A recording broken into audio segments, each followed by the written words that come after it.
Hey, how you doing? David Taub here with Epic Guitar Instruction. Thanks so much for tuning into this lesson on chord changing techniques and principles.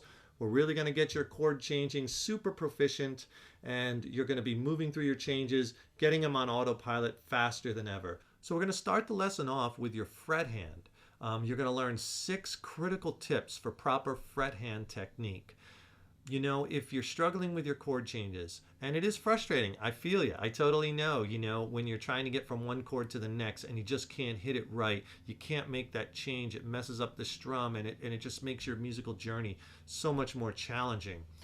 Well, I've taught hundreds of thousands of students all over the world, and often students are not using the proper fret hand technique. If that is not proper, you're going to have trouble with your chord changing and trouble with your techniques. After that, it just kind of multiplies down the line. So we're going to start this lesson off with, and you're going to learn 6 critical techniques for proper fret hand technique. And then from tightening up your fret hand technique, we're going to move to 5 critical chord changing techniques that are absolute must-knows that you're going to need to know to make your chord changing the most proficient and the fastest, and it's really going to help you move along your changing. If you're not doing these 5 things, it's just going to make your guitar journey so much harder.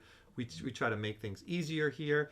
We try to get you playing in the fastest, most efficient manner. I'm going to give you lots of exercises along the way, and you're going to find those 5 principles to be very enlightening. And then I'm going to get into some exercises and some ways to practice your chord changing and some progression exercise that you're really going to like. It's really going to challenge you, and it's really going to push you to the next level, because that's how you're going to get better on guitar. Not by practicing the same chords that you already know or a same strum pattern. You're going to get better by going off into that uncharted waters to push yourself to the next level, right? You're going to you want to take on harder chords, harder chord changes, harder strum patterns, and harder songs, right? Continually pushing yourself. That's what's going to get you to the next level, and we'll help you get there. So we're going to have a great time in the lesson today. So for the first part, let's zoom in on a tight shot, because you really need to look at these principles and techniques up close. Okay, we're here on a tight shot, so you could see this fret hand principles, techniques up close as we learn 6 tips to your proper fret hand technique. And for these examples, we'll use this E minor chord and a suspended second. So we could talk about these chord changing techniques, okay? So basically, first tip is, remember, always your fingers are as close to the strings as possible, always. Not out here.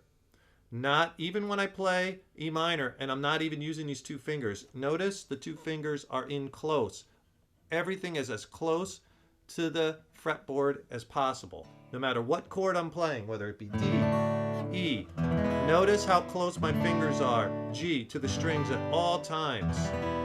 Okay? You want to keep in that position. A lot about chord changing, like I said, is about this fret hand technique and having these principles down to make your chord changing easier. Fingers close at all times. Second thing, get on your fingertips. It will really help you to get your chords sounding better and to get your chord changing more proficient. Too many students are trying to finger chords like this, and they lay their hand down on the fretboard, as you could see, right? That's just going to make things harder. Get on your tips of your fingers, wrist down and out, okay? Not up here. You're not gripping the guitar like a baseball bat with your thumb way, way over the top, okay? Wrist is down on your fingertips. You can practice getting your chords to sound good on your fingertips. All notes ring true. Next thing, never take this hand apart. When you're changing chords or playing chords, never go E minor and then you go to A sus2 and you take your hand apart only to put it right back together. Right? Don't go from D and then you're going to go to a G chord, your hand comes apart, and then okay, G, G. Right? You want to leave your hand in that tight, what I call it, cluster. Notice my hand as I go through these chords. No matter what the chord is, I'm not taking it apart. Okay? Also, don't come off the fretboard this way. Right? We're not going this way to change chords. It's more of a sliding on the strings.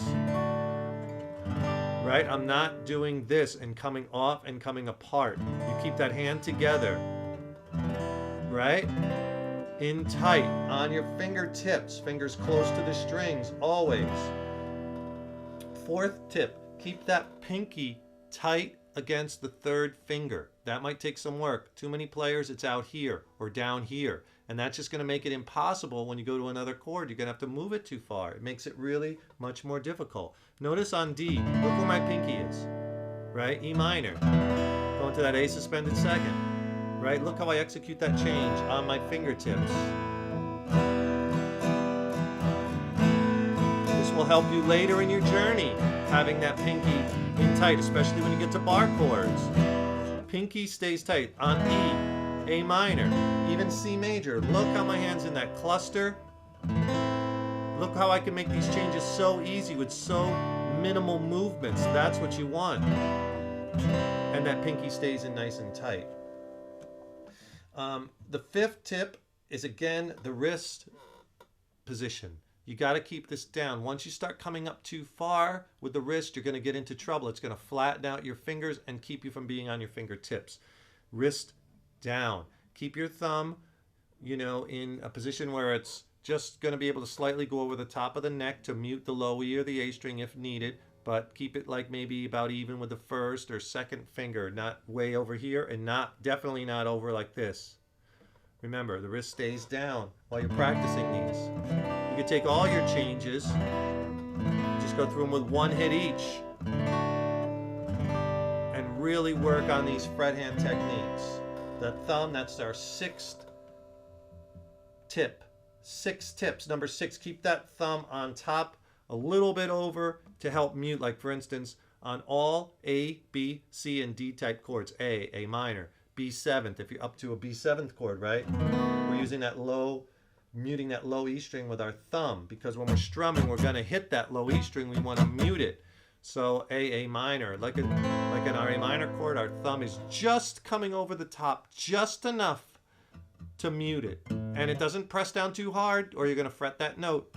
Just mute it, just enough to mute it. Yes, it does pick our wrist up a little bit, but sometimes you got to bend the rules with guitar to get the job done. So on our A minor chord, on our A major chord, on our B7 chord, right, we're muting with our thumb. On our C chord, on our D chord, D minor chord, right? So this will help us because we're going to hit all the strings,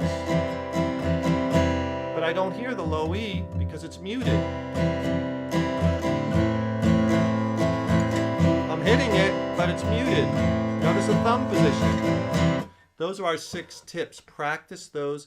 Get the foundation solid that we're building on.